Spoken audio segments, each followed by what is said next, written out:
I met a boy, a Marine, as we were going up the hill from Wonsan, from Gary. His name is Joe Pupillo. And Joey was a Marine machine gunner. And he saw Gary and Dan on my jacket, and he called out. Gary and the sergeant I was with stopped, and I saw Joe, and we had a nice few minutes of talking about home. His dad owned a shoe business on 4th and Harrison in Gary. And Joe was a friend, and I haven't seen him or heard from him at all since then.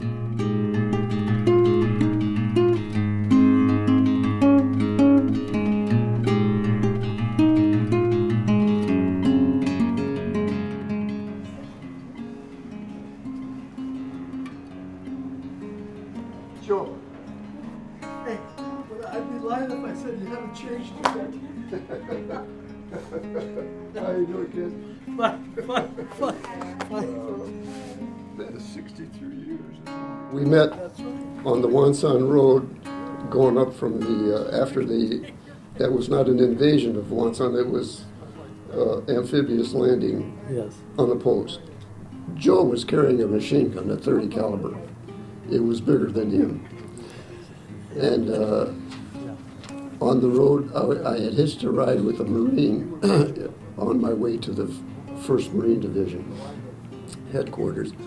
And we took a break along the road, and Joe saw my Gary, Indiana on my jacket, and he called out, didn't know who I was, he just saw the Gary, and he called out.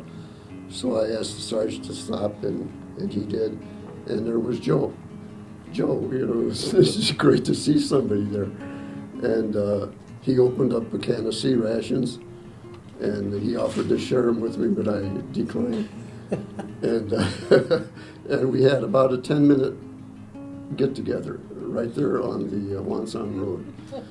And then I never saw Joe after that, never heard from him until a kid 60 years later mentioned his name was Pupillo, and he was related to Joe, and I tried to get a hold of Joe. That was a couple of years ago, and I missed.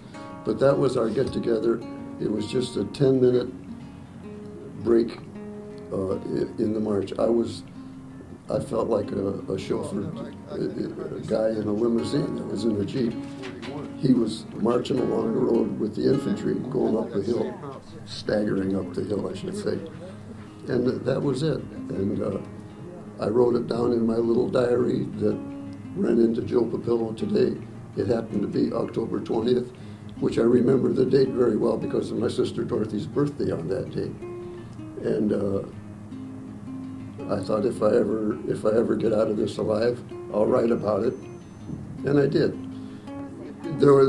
Since that little 10-minute break, there's been nothing.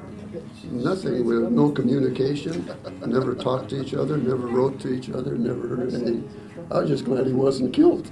I was talking to somebody yesterday, telling them about meeting you, and I teared up too because it is emotional. We're lucky. We're lucky, blessed, or fortunate. Both families were ethnic, kids of immigrants, in one of the most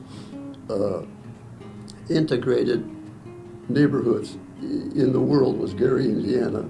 I might add, the greatest city that you can grow up in. I can't think of any other city that you can grow up in better than Gary, Indiana.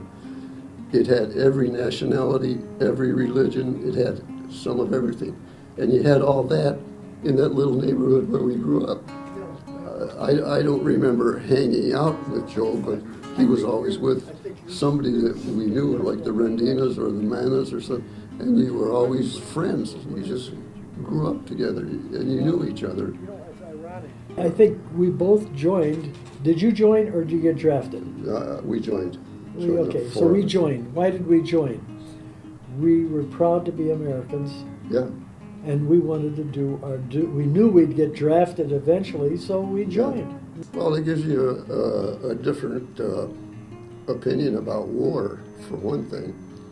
That's the nastiest business. They should cut it out immediately if there was some way to do that.